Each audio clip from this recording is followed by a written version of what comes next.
嗨，大家好，我是坦平叔。今天是2025年1月22号。这一期咱们聊一聊经济观察报报道的一篇文章，关于越界采金。往常咱们听说过各种盗采黄金还有盗抢黄金、假黄金前一阵子有一家上市公司紫金矿业在南非，在这个南美洲对吧？一个矿让人给抢了，这些新闻咱们见的比较多。但是在国内2个省为采金而大打出手，这个比较罕见。今天经济观察报刊登一篇文章，标题叫陕豫2省究竟谁在越界采金，也就是河南、陕西2个省，到底哪个省在越界采对方的金子？经济观察网记者李威傲，这是他写的报道他说明明是我们发现隔壁的河南灵宝方面在盗采陕西的黄金，我们先去向政府部门报告，结果灵宝公安跑到陕西来把我们的人给抓了，前后抓了20多个人，到现在还有5位员工被关着，并且关了3年多了，案件一直没有结果。灵宝是河南的，这个最近网上闹得比较火的那个叫亮亮丽君夫妇好像就是河南灵宝的，我有印象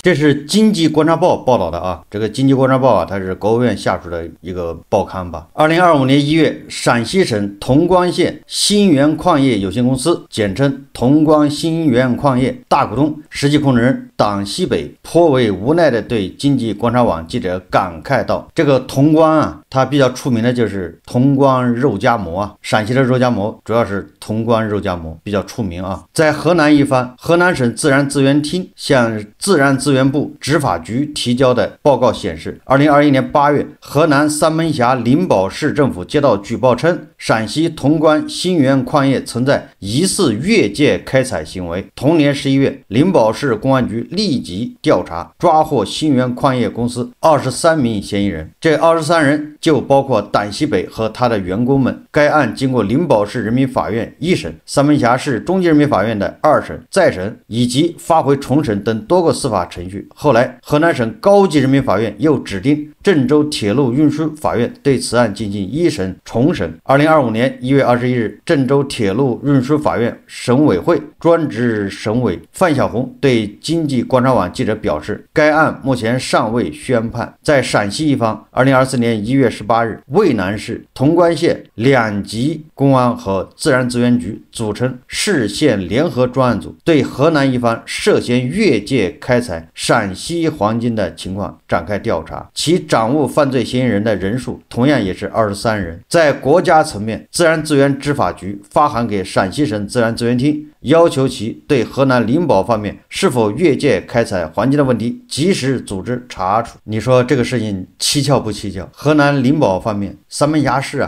灵宝县2级政府接到举报说陕西他们越界开采黄金，所以这个灵宝警方就抓了23个人，陕西的。然后这个陕西方面呢，也立马组织渭南市潼关县也是2级政府去调查河南灵宝越界开采黄金的问题，同样也是掌握犯罪嫌疑人23人。这个让我想起了远洋捕捞这个跟远洋捕捞不一样，但是有某些相似之处。这桩涉及陕西、河南2省，并使得双方均使用刑事手段对对方人员采取大规模强制措施的黄金案，究竟是怎么一回事？豫陕2省到底又是谁在越界开采对方的黄金？说党西北所在的潼关新源矿业成立于2004年8月，位于陕西省渭南市潼关县潼峪镇小口村，这里地处华山山脉东沿部分小秦岭地区，东侧为河南省三门峡灵宝市，西侧为陕西潼关。而横跨陕西、河南2省的小秦岭，自唐宋以来就有黄金矿场开采的记录，是名副其实的千年金矿所在地。自然资源部所辖国土资源报2014年2月报道称，小秦岭金矿区是我国第2大黄金生产基地，已探明金资源量350余吨。小秦岭之东的河南灵宝国土总面积3011平方公里，至2023年底常住人口65.85万人。在黄金产量方面，根据潼关县政府的2024年工作报告，该县2023年黄金产量为6.34吨。中国黄金协会授予潼关称号为华夏金城，而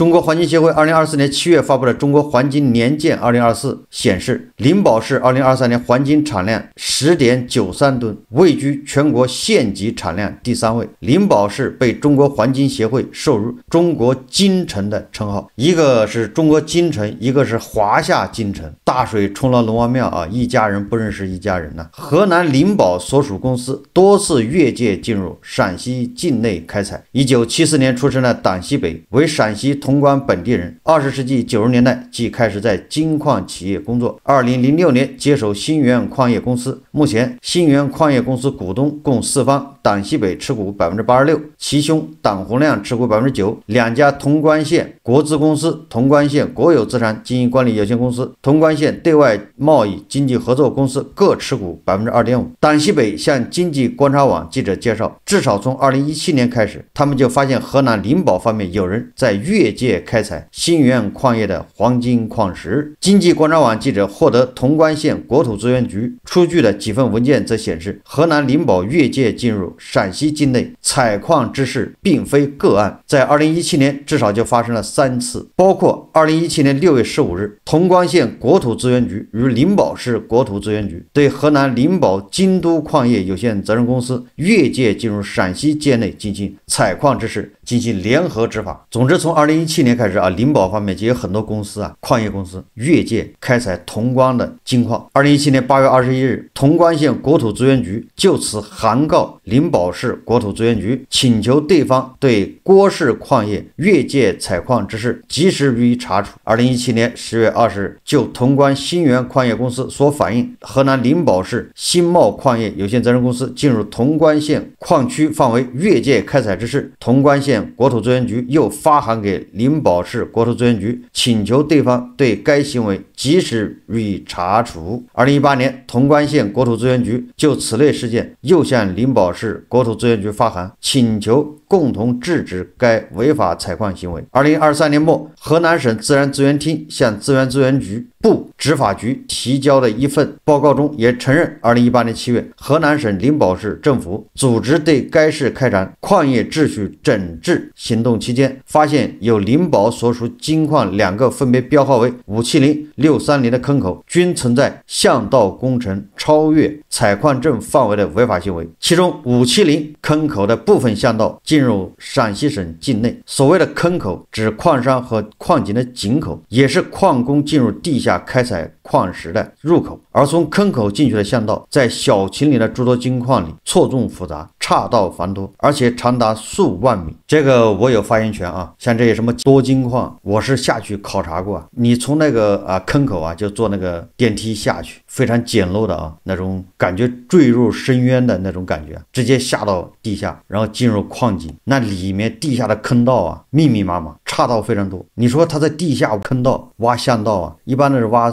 4米宽，大概是2米高，就这么一个半圆形的一个巷道。大家采矿啊都跟着矿脉走，那个矿脉往哪儿延伸他就往哪儿挖，挖的这金矿就多啊，所以挖着挖着就挖出了界，陕西的就挖到河南去了，河南就挖到陕西去了，反正这2地方都是挨着的。矿就是钱呐，资源就是钱呐，所以你挖别人的下面的矿，那你就是抢别人的钱。2018年之后，2019年、2020年，经济观察网记者未见是否有人越界到陕西潼关境内采矿的官方通报，但到了2021年情况突变，党西北向经济观察网记者介绍，2021年4月，他们发现河南省灵宝黄金投资有限责任公司有人盗采陕西矿区的金矿，于是向潼关县自然资源局进行了汇报。灵宝黄金投资公司是灵宝市国有资产经营有限责任公司的全资子公司。刚才说的那些啊，恐怕都是民营企业，那这回闪亮登场的是灵宝国有资产经营有限责任公司的子公司，那是国企啊。同年4月3日，潼关县自然资源局向灵宝市自然资源局发去关于协调查处违法矿业行为、强化矿产资源监管的函。这个函里面又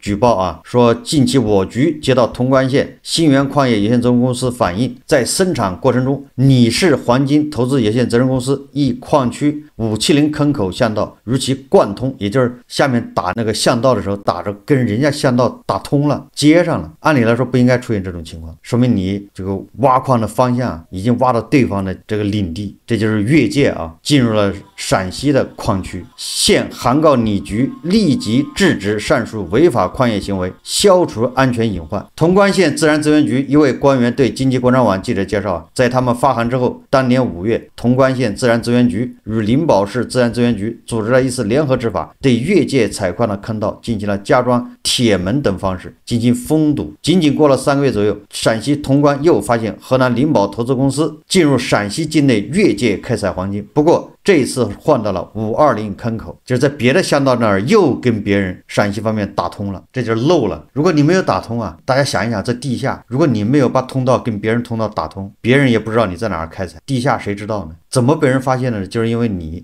挖着跟别人挖通了，别人一看你怎么挖到我们家来了呢？赶紧举报。但是啊，万万没想到的是，2天之后，2021年8月25日，河南灵宝公安突然进入陕西境内，灵宝公安到了陕西我们的矿上，带走了10来个工人，还扣押了我们的炸药。党西柏说啊，经过两地政府部门的协商沟通，当天晚上新源矿业的工人们被放了回来，但是炸药一直被灵宝警方扣押。党西柏说啊，这个炸药是这个采矿的必需品啊，就是那个时候啊，是由属地公安治安部门审批并监管。某种意义上，这个炸药啊，那还是当地公安局的，人家要监管。即便放到矿区啊，那人家还要监管，你用了多少，你用的时候要审批，这个大家都懂吧？这种炸药的管理那是非常严格的。但是你灵宝的警方把人家炸药给扣押，某种程度上你就是扣押了陕西公安的炸药，某种程度上跟这个矿业公司的没关系了。党西北所在的潼关新源矿业的炸药是由潼关县公安局审批获得。而在河南灵宝方面，经济广场网记者看到2023年河南省自然资源厅发给自然资源部执法局的一份情况说明里提到，2021年8月，灵宝市政府接到举报称，潼关县新源矿业有限公司井项工程掘至河南省境内与570和630井项贯通，存在疑似越界开采行为，立即打开570井项封堵墙，开展联合巡查。经与潼关县职能部门进行沟通后，同年9月重新将570坑道入口进行封堵，并打开630巷道封堵墙，开展联合巡查执法，发现630主巷道上方200米处存在一条巷道，借助630-1等巷道与630主巷道链接，该巷道向东约2000米，在河南省境内存在非法开采问题。这个巷道开了，你看看，居然挖了2000米啊，就2公里啊！潼关县自然资源局一位官员对经济观察网记者介绍啊，说在2021年8月25日事件之后，陕西潼关与河南灵宝方面于当年9月进行了一次类似联合勘界行动，双方均派人进入金矿之内。然而意外发生了，河南一方有2位工作人员因为缺氧晕倒在金矿矿坑内，这次联合勘界无果而终。上述官员介绍说，这个非常蹊跷啊，怎么就好好的缺氧了呢？2个月后，即2021年11月3日，河南灵宝市政府组织了一次灵宝方面的联合行动。这个关键的时候生病啊，非常重要。我记得水浒里面武松第一次啊要这个验他哥啊武大郎的尸体，不是验的，那就是这个西门庆啊请这个当地的那个法医何九叔啊，对吧，去验尸。这何九叔一看到武大郎的尸体啊，他就是心里就知道了，然后他就晕倒了，然后他的徒弟把他送回去。所以要会生病，生病要及时。也就是陕西和河南联合调查组下去查的时候，河南方面有2个人晕倒，这个事情就不了了之，查不下去。2个月以后啊，河南他单方面再去调查，不就这意思吗？经济观察网记者看到灵宝警方在2021年11月19日出具的一份受案登记表显示，2021年11月3日，灵宝市政府组织小秦岭自然保护区、小秦岭公安局、灵宝市自然资源局、灵宝市公安局、灵宝市应急管理局等等啊，到灵宝市黄金投资第一分公司630坑口，对河南和陕西巷道进行封堵和界定。联合执法人员到达豫陕分界点附近，有8名可疑人员逃窜，现场询问为潼关县新源矿业人员。联合执法人员对巷道进行初步界定后封堵。11月4日， 630坑道，坑口管理人员王学根、陈关东在封堵点巷道铁门里发现炸药432公斤，雷管47枚。11月5日，630坑道管理人员周三吉在封堵点附近另一巷道铁门处发现216公斤炸药，雷管5根。这份受案登记表中提到的灵宝市黄金投资第一分公司，全称为灵宝市黄金投资有限责任公司第一分公司，其位于灵宝市玉林镇上屯村1号，距离陕西潼关新源矿业公司直线距离只有大约3000米，也就是3公里啊。但是问题是什么呢？问题是根据工商档案资料显示啊，灵宝市黄金投资有限责任公司第一分公司啊，它成立于2022年10月27日，也就是上述公安的受案登记表啊，是在灵宝市黄金投资公司第一分公司成立之前受案的，也就是这个公司还不存在的时候就来报案了。你说这个就有点蹊跷啊。2021年11月25日，灵宝市公安局对上述受案登记表描述的事件进行立案侦查。立案侦查的时候，这个报案的公司叫灵宝市黄金投资有限责任公司第一分公司还没成立，还要等到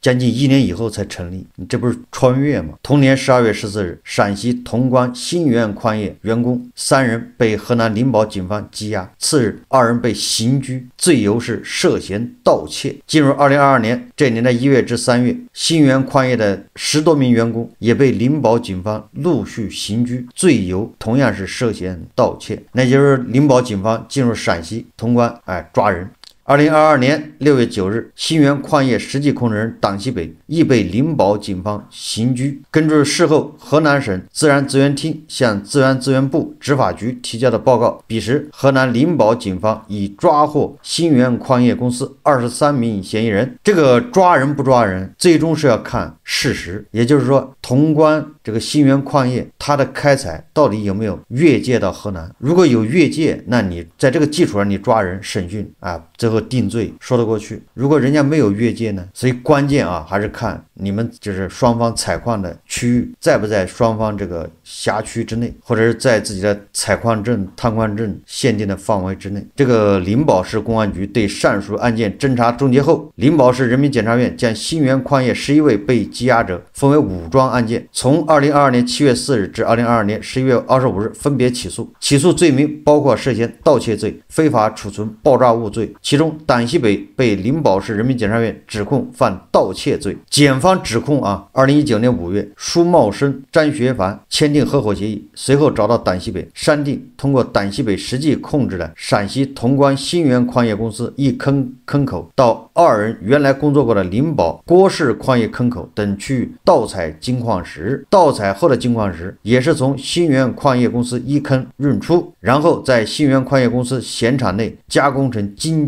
粉，就是那个矿石进行破碎破碎完之后再球磨机磨完之后再其他的工序把它加工成金矿石、金矿粉，由新源公司及其工队有关人员进行销售并按比例分赃。其中舒茂生、张凡学下属陶永成、何刚工销售上述金粉、毛巾等金额为6150万元，党西北从中获得2077万元。这个都是大案你黄金大案呢。检方认为，党西北伙同他人以非法占有为目的盗采金矿石，价值数额特别巨大，应当以盗窃罪追究其刑事责任，建议对其量刑为有期徒刑13年。那这个案子争议最大的地方，恐怕就是这个现在被抓的新源矿业员工他们开采的位置，那到底在不在河南省境内？因为这涉及到对这一案件灵宝市法院以及整个河南省的法院系统是否对该案具有管辖权。如果人家即便是盗采，那采的也不是你河南的，那你河南就管不着，那只有陕西能管。在河南方面，公安机关委托河南地质开发局第一地质调查院对涉案区域进行地理位置界定，舒凡生、张凡学及下属陶永成采矿位置部分位于河南省境内，也就是一部分在河南境内，一部分还在陕西境内。而陕西方面则先后聘请了陕西金狮地质服务有限责任公司、渭南市中天测绘有限公司2家机构做出了测量报告，以证明新源矿业员工们采矿的位置均在陕西省境内。陕西潼关县政府还在2022年12月19日正式发函给河南灵宝市政府，该函称，现已查明潼关县新源矿业有限公司涉案的临时爆炸物存放地点和采矿点均为潼关县行政区域，潼关县人民政府对上述区域享有行政管理权。2023年3月13日，灵宝市法院对上述案件作出一审判决，党西北被灵宝法院认定的罪名由检察院起诉时的盗窃罪变成了非法采矿罪，灵宝法院由此判处他有期徒刑3年，缓刑4年，并罚金1100万元。同时，法院判决没收党西北2526万元违法所得。一审判决这个灵宝市法院承认公安机关委托的河南地质勘察开发局第一地质调查院做出的地理位置界定存在瑕疵。就是法院认定你警方委托的这个地质勘探部门做的这个位置界定有问题，但是法院仍然采信。为什么采信呢？他就说了，根据这个界定书可以认定，就是这一批人盗采的这个区域有一部分在河南境内，所以河南就有管辖权。同时对于陕西京师地质服务有限责任公司、渭南市中天测绘有限责任公司做出的测量报告，灵宝法院均不予采信。那后来这个案子呢都不服那就只能上诉上诉到三门峡市中级人民法院、河南省高级人民法院。党西北等人认为，河南一方做出了涉及该案地理位置界定书存在严重违法，不能作为认定管辖的依据。河南灵宝以及陕西潼关两地政府均认为本案涉案地存在行政区域边界争议，审理前应先由行政机关解决行政争议后再依法确定管辖。根据国家矿产资源法实施细则规定，采矿权人之间对矿区范围发生争议时，由当事人协商解决，协商不成的，由矿产资源所在地县级以上地方人民政府根据依法核定的区域范围处理。跨省自治区、直辖市的矿区范围争议，当事人协商不成的，由有关省、自治区、直辖市人民政府协商解决，协商不成，由国务院地质矿产主管部门提出处理意见，报国务院决定。很显然这个事情应该由陕西和河南两省协商解决，解决不了就报自然资源部，就先由他来确定边界有没有越界。如果确定越界，那你再由管辖权的一方来审理这个案子。对于边界的问题，2025年1月12日，河南省灵宝市委常委、宣传部部长兼副市长在接受经济广场网记者采访时表示，作为那两个省之间的边界是很清楚的，历来省界之间从官方这块看都是很清楚。对于采矿公司而言，的确可能会对边界在哪里不是很清楚，政府部门也不可能总是派人在边界上看着，并且金矿开采是在地下进行，在地上你看不到，这个必须请第三方有专业资质的机构来进行界定，才能确定是否有越界，有越界肯定就是犯罪。这个案子很有意思从我个人判断，这个所谓的潼关新源矿业公司，也就是党西北他们应该是有越界采矿的行为。河南方面如果没有证据，也不敢这么抓人。但是我要说回来，像这种采矿越界恐怕非常普遍。大家想象一下你在地上你知道这个是两个省的界河，或者是界碑，或者是以什么路以什么河，对吧，为界，你能看到。但是在地下你根本看不到地下的矿脉，咱们挖矿是沿着矿脉往哪儿长，咱们就往哪儿挖，所以采矿这个越界非常正常，你也可以说叫盗采。你想象一下，尤其在这两个省交界的地方，双方的都有各种各样的矿业公司在那挖矿，不排除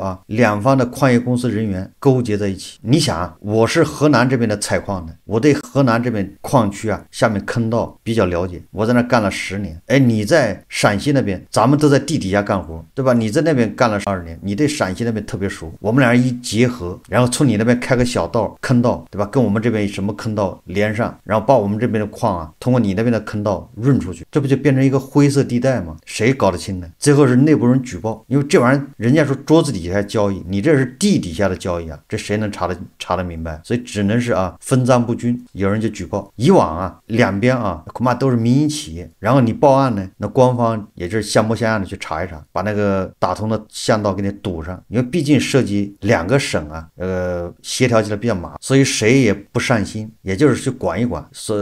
动不动搞一个联合执法，什么整顿一下就完了。那这次为什么要抓人呢？因为啊，这个事情发生在灵宝这边，是国资委，他那个矿业公司啊都已经变成灵宝县政府的了。这回你要过来采，那就是盗采，那就得抓人。按照加多老师说的，对吧？你现在在盗采，那就国有资产流失啊。